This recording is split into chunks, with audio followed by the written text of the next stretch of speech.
Dear brothers and sisters, it's wonderful to have an opportunity to be able to talk to all of you in different parts of the world.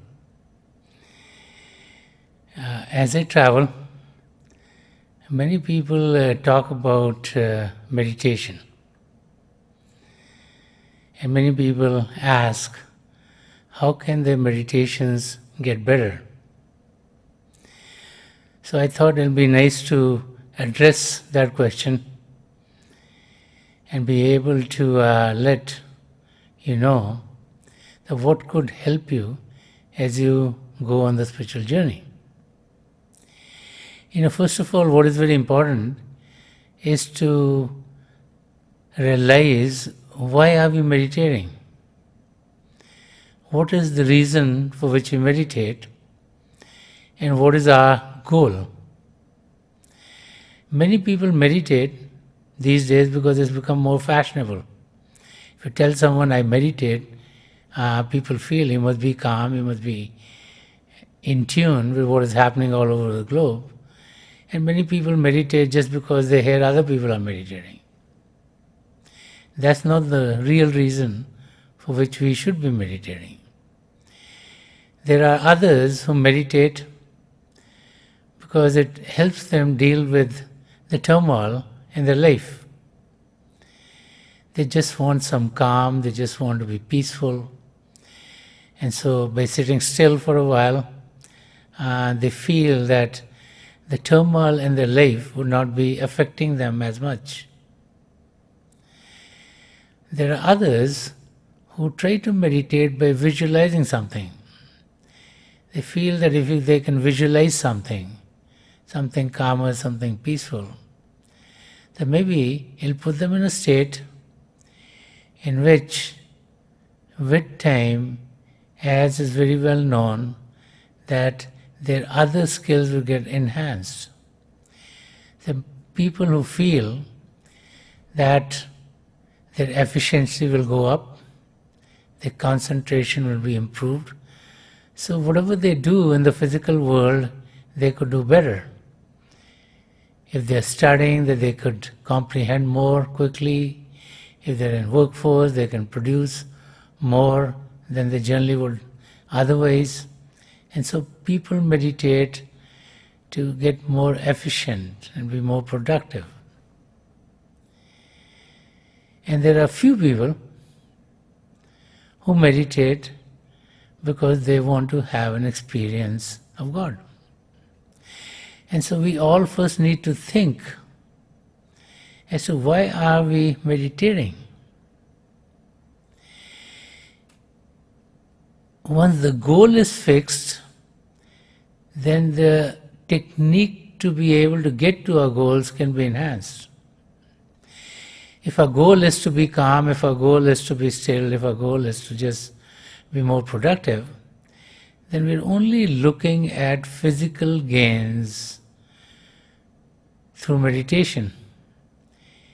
And those techniques that give us physical gains can be used by us.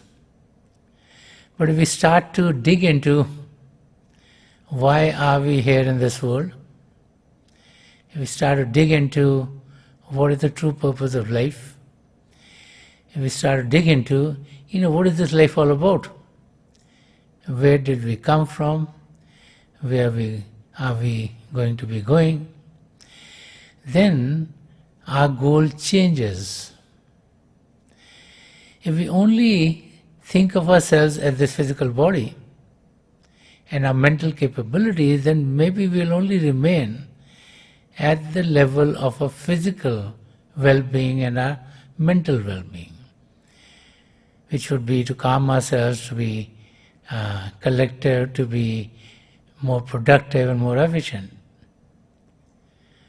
But if we start to look at life itself, we realize very, very quickly that we're not the body, we're not the mind, we're not the brains. In reality, we are the soul which gives life to the body. Because when we see someone physically pass away, on the outside it seems nothing has changed. The body is there, the brain is there, everything is intact. But that body is inactive. And so the power behind the body, that which gives it life, is the soul. And that soul is a part of God. And so if we realize that we are soul, then the meditative techniques of being able to experience the soul, to be able to take the journey of the soul into the beyond, to be able to experience vistas after vistas of divine light and divine sound within ourselves, to be conscious of who we are, to experience not only ourselves as we truly are, but to also experience the two primal manifestations of the divine, which are the divine light and the divine sound. And as we connect with this divine power, then we are able to be transported to the region of all peace, all love, all joy, all tranquility. It's called Sachkhand. And as we reach that region, it is there that our true experience of God happens. And so we need to first define our goal. And once we define our goal, then what is most important is to have the passion to reach our goal. You know, in this day and age, we see people performing well in many, many areas. And we realize the efforts that they put in to get to that state. If you look at the life of a medical doctor has to go through many, many years of schooling. First you finish high school, then you finish college, then you go to med school, and then you go through residency, spend anywhere from 3 to maybe 8 years depending on the specialty that you want to be in, and then you become an expert. Then you can practice medicine. Then you can take care of the people who come to you who have difficulties in the physical body. If you look at the life of a lawyer, the lawyers have to study a lot. Not only do they finish college and they have special law schools they have to go through, they read about all the laws, they have to be in a state where they can present the case of their clients properly. So their communication skills need to be very, very good. And they take tremendous amounts of practice to get there. If you look in the sports arena and look at the lives of, let's say, soccer player or basketball player or cricket players or hockey players or baseball players, you find that those who excel, they spend hours after hours practicing. Not only what they play, but practicing to get the physical body in shape and their mental astuteness to be better. So they use all kinds of techniques, eat the right kind of food, do the right kind of exercises. They spend hours after hours, and those who excel are the ones who spend more time than the others. And then they get better. If you go into the arts arena, you find painters whose paintings are well known. You can imagine how many hours they would have spent on learning how to paint. Just to draw a portrait of someone and to make it look exactly as the person is not easy. Look at the life of the poets. They also spend hours after hours so that in a couple of lines they can impact a lot of wisdom. And look at the life of the writers who write books, who present things in a manner either to entertain us or to be able to unravel some mysteries that we're not familiar with. And so people in this world on the outside who excelled are the ones who spent umpteen hours to be able to get to their goals. And so when we look at the spiritual arena, many people feel, oh, we should close our eyes and we should experience God. We feel, oh, I'm just focusing on God. In an instant, God should be focusing on me. And I should be able to meet God. There's a very interesting incident out of the life of a young person. This young person wanted to find out about God. And so he realized that he would have to learn the techniques of meditation. So he goes to a spiritual master and starts to learn those techniques and starts to practice. And as he's practicing and he's young, he's in a hurry. So he comes to the spiritual master and says, I need to experience God very quickly. So what should I do? It's a Sunday that he came. So the spiritual master told him that on this coming Friday, I want you to eat a lot of salty food. And after you're done with eating a lot of salty food, you do your prayers before you go to bed, and then you go to sleep, and make sure you don't drink any water. So the young man on the next Friday eats a lot of salty food, he does his prayers, and is ready to sleep. And as he falls asleep, he gets up in the morning and he's a little upset with himself because he thinks he would have had an experience of God, and he didn't have the experience of God. So he goes to the saintly person, to his spiritual master, and he says, oh, you told me to eat salty food and do my prayers and sleep. That would be helping me to experience God. So the spiritual master asked him, how was your experience? So the young man said, all night long I was thinking about water.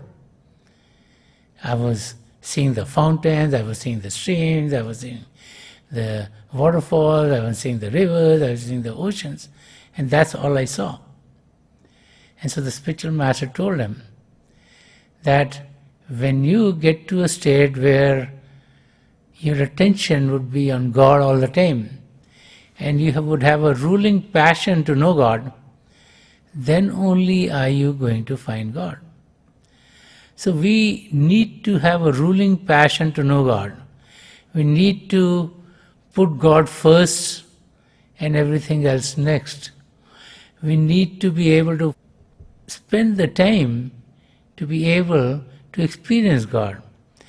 And if we spend the time to experience God, then only are we going to reach there. Sant Rajinder Singh Maharaj, through one of his verses, explained very beautifully. He said that first a goal needs to be set. So first our goal should be that I am trying my very best to fulfill the purpose for which I have this human body.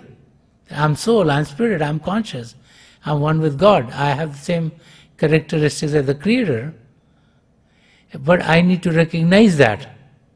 I don't see those characteristics because I'm shrouded by layers and layers of mind, matter and illusion. So I need to break those, and I need to get to the depths of my being, which is what the spiritual journey is all about. The spiritual journey is one which starts in the physical body but culminates in God. So the journey through the various spiritual regions is the spiritual journey that we all can go on. And so Sant Rajinder Singh Maharaj, through this one verse, is telling us that first we set the goal, and then we take steps towards our goal. If we set a goal, let's say we said our goal is to go here, but our steps are taking us here, then that doesn't help us. If God is here, then our goal should be here. If God is here and our goal is here, that doesn't help us. So first we need to set the goal. What is it that I'm supposed to do? what is it that will help me? What will fulfill the very purpose for which I am physically alive? Because we all know one day we are physically going to die. Have we fulfilled our purpose in that time? Or did we waste this beautiful opportunity that God gave us? So once we realize that the purpose of life is to experience ourselves at the level of the soul, which we can do through proper meditative techniques, and also realize that once we realize ourselves, that we need to realize God, that the spiritual journey is one we need to take. Sant Rajinder Singh Maharaj will say that this is work that you have to do yourself, that no one else can help you. He would even say, I cannot do this work for you. Because the spiritual journey takes an effort to be able to close our eyes, sit still, use the techniques as they've been taught properly, and to find the time on a daily basis to meditate. You know, all the sports athletes, all the doctors and the lawyers and the accountants and all the writers and the poets and the people in the educational field, people who teach, they spend hours after hours to get to their goals so that they could perform at the top of where the performance was needed. So for us to meet God, we need to also be fine-tuned to perform as well as we possibly can. And so if we say, oh, I meditated 15 minutes today, or I meditated half an hour tomorrow, or I am going to meditate, for a little while during the week, that's not going to work. If the sports players and the doctors and nurses spend 8, 10, 12 hours every day, year after year after year, to get to the heights that they want to get to, then we need to also put in a tremendous effort. We are lucky that through the grace of the great masters overhead, that they said that we don't need to put 8 or 10 hours daily. That what is needed is to put 10% of the time, which is about 2.5 hours daily. So if these people who had to spend 8 or 10 or 12 hours daily to be at the top of the field, then we can get to the top of a field if we put in 2.5 hours daily. But if we say, I can put in 15 minutes today, 20 minutes tomorrow, then we are never going to reach the heights that we can. So we are very lucky that we have at least understood what the purpose of life is. At least we've understood what a goal is. The next thing is to learn the techniques of meditation which will take us to the goal. And that is where SOS meditation comes at the start. It's a technique which anyone can do. We can do in the confines of our home. And it's a technique by which we start to still the body. We learn to still ourselves. We learn to be able to experience something beyond. We learn to not only still the body but still the mind, and we start to do it on a regular basis. And then comes what is called Shab meditation, which is we get initiated in the mysteries of the beyond. We learn the techniques to experience the divine light, and we also learn the techniques to experience the divine sound. And protection is provided to us as we go on the spiritual journey, so that we don't take rights and lefts and deviate from our path.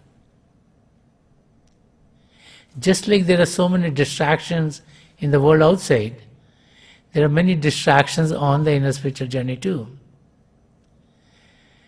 Many people go on the inner journey and then they are so enamored by what they find just in the lower planes that they feel they found God, and they never go any further because they don't have the right guidance. But if we find the right guidance, then we can go from the physical to the astral, from the astral to the causal, from there to the supracausal and then to such kind of the region of all truth. So we can travel through the inner spiritual regions to get to our goal, where we will find our experience of God and find the merger of a soul in God. Now each and every one can go on the spiritual journey. The journey is not reserved for those who are very educated. This is not reserved for those who are from one culture. This is not reserved for those who believe in one faith. This is not reserved for people who dress one way. Each and every one of us can go on the spiritual journey. It's a question of first getting the right goal, and then how much passion do we have to get to our goal. When we have the zeal and the passion to get to our goal, then all kind of guidance comes to us through the grace of God. And so as we go on the spiritual journey, let us first realize this is the most important thing in life to do. And this is why Sant Kripal Singh Ji Maharaj, after he passed his matriculation, he pondered on this question of what he should do in life, and he came up with the answer: God first and everything else next. That to know God, to be with God, to experience God, to have the merger of our soul in God, to be on the spiritual journey, is the most important thing in life. Everything is secondary. If that goal is not met, and if we do get very successful in the world outside, then we've wasted this golden opportunity that God has given to us to know ourselves. So let us all meditate for a few minutes. Please sit as comfortably as you can. Close your eyes very gently, just like you close them when you go to sleep. Your eyeball should be straight. Focus 8 or 10 inches in front of you. And as you close your eyes, those of you who are initiated in the mysteries of the beyond, please do your Simran. And those of you who are new here, please repeat any name of God that you feel comfortable with. Now, this repetition of God's name should be done mentally and not out loud. In the darkness in front of you, light will sprout forth. It may look like flashes of light, circles of light. The lights could be of various colors. It could be golden, it could be white, red, blue, green, yellow, orange, or any other color. You just focus in the middle of your experience, and with time the light will stabilize for you. What is actually happening is the light of God is within yourself, it's not coming from the outside. Because the divine current of light and sound is within each and every one of us. That's what created all creation, and it was the connection with the divine light and sound that brought us here to this existence. So that's within ourselves. As we learn the techniques of being able to meditate, to connect with the divine light and sound, as our concentration increases, we experience the divine light. And as we are distracted, we experience darkness. So with time, as our concentration improves, we experience the light more and more and more. It looks like lights have stabilized. And then we go further on our journey. We experience a sky full of stars, in a moon, in a sun, and then we get to the radiant form of a spiritual master, who becomes our inner guide, who guides us on the spiritual journey back to God.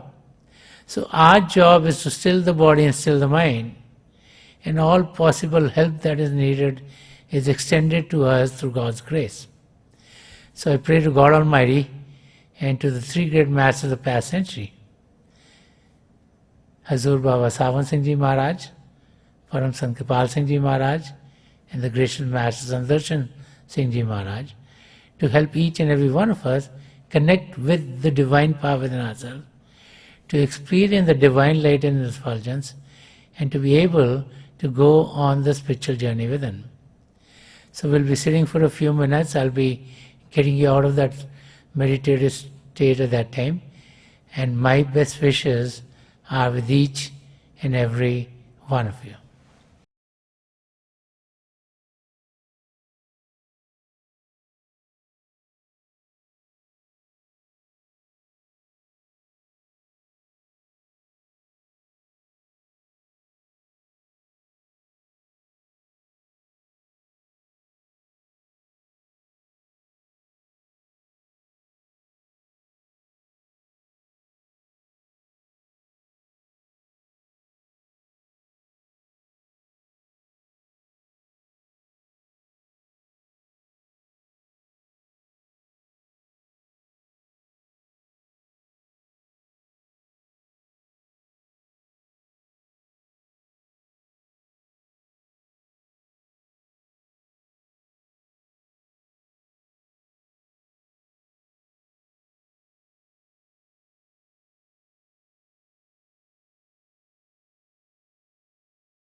Please leave of, छोड़ दीजिए जी.